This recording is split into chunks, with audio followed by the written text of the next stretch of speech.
Yan, maswerteng araw po mga ka-STL natin dito sa Laguna for today's video na pag-uusapan nga namin na mga kapitbahay ko kung anong numero ang malakas mamayang 8 PM sa Laguna. Naisip nga namin ang number 1. Kasi nga kaninang 11 AM ay lumabas ang 26, 21 at ngayong 4 PM ay 11 at 35.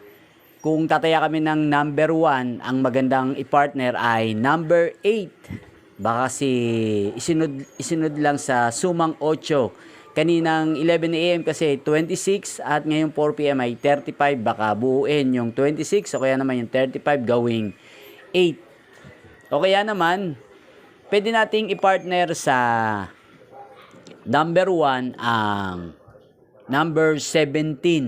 Sumang 8 pa rin yan. Pwedeng 18, 117. Yan. Kung di pa rin tayo makontento, ang pwede nating i-partner sa number 1, naisip ko, siguro pwede nating i-partner ang number 24. Yan. Pwede nating i-partner dyan ang 24. 1 at 24.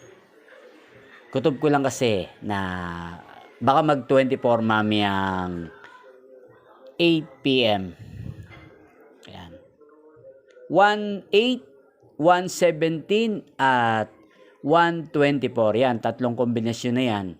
At ang pang-apat na pwede nating i-partner sa number 1, baka isunod lang ito sa, kung kanina ay 35, 11:35, baka gawing baka yung 35 na lumabas kaninang 4 PM ay buwasan lang ng isa, gawing 34.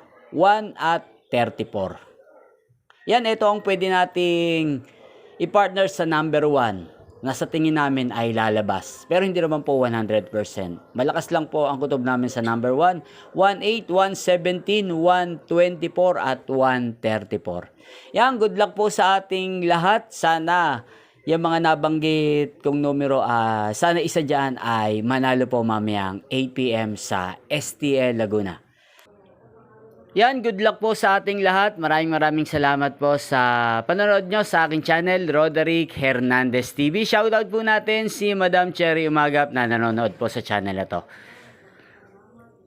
Thank you for watching.